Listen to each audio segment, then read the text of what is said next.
I represent the Trade Unionist and Socialist coalition, hence TUSC, and Left Unity. It's two different left-wing parties that have endorsed me, so that's quite a good step on the left.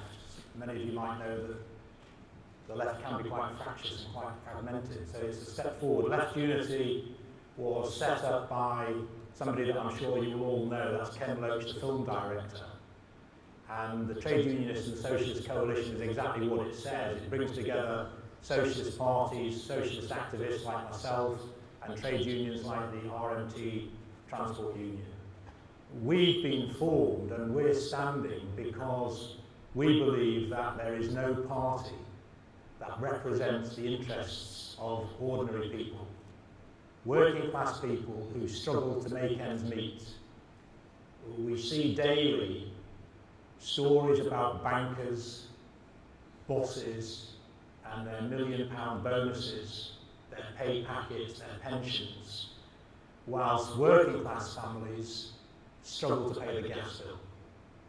The Labour Party, which used to represent to a certain degree working class interests and bases itself on working class voters, has completely abandoned its constituency, in our opinion.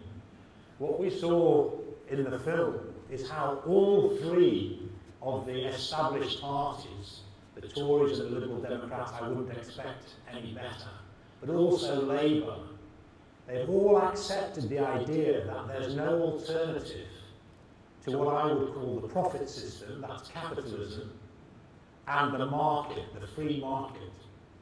And so all three parties are doing what they can to create a situation in which profit is primary. Profit is the only thing that matters. Now these companies that you've been hearing about, they look at the NHS, they look at education, they look at care for the elderly, and they look at the potential profit that they can make out of it. So they want to smash the National Health Service.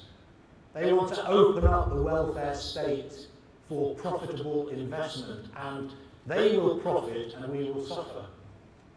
And that is all of those three parties, including Labour, who you saw introduced market into the National Health Service, who basically allowed the banks to run rife.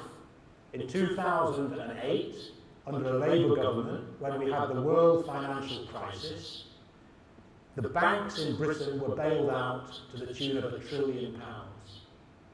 And yet they say there's no money for the National Health Service. We look at the different companies involved who want to make more money.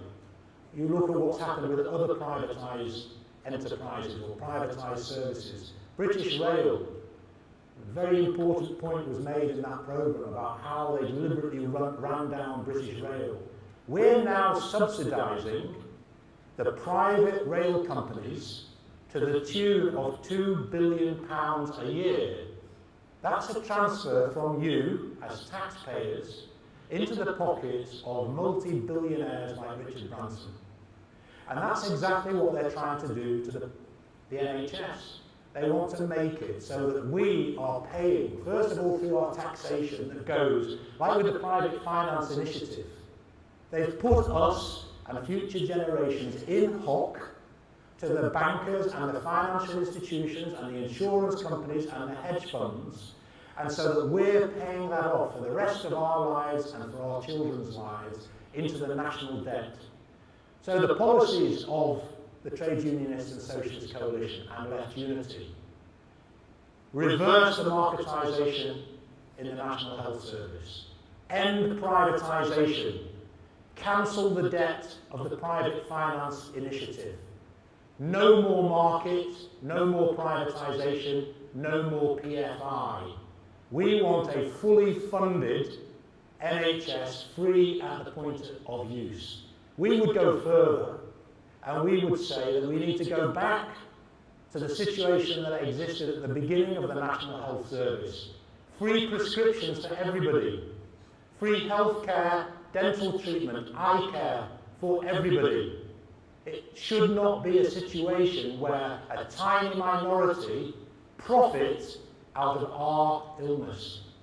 So we stand as socialists for a different form of organising society, one in which people come before profit. Thank you.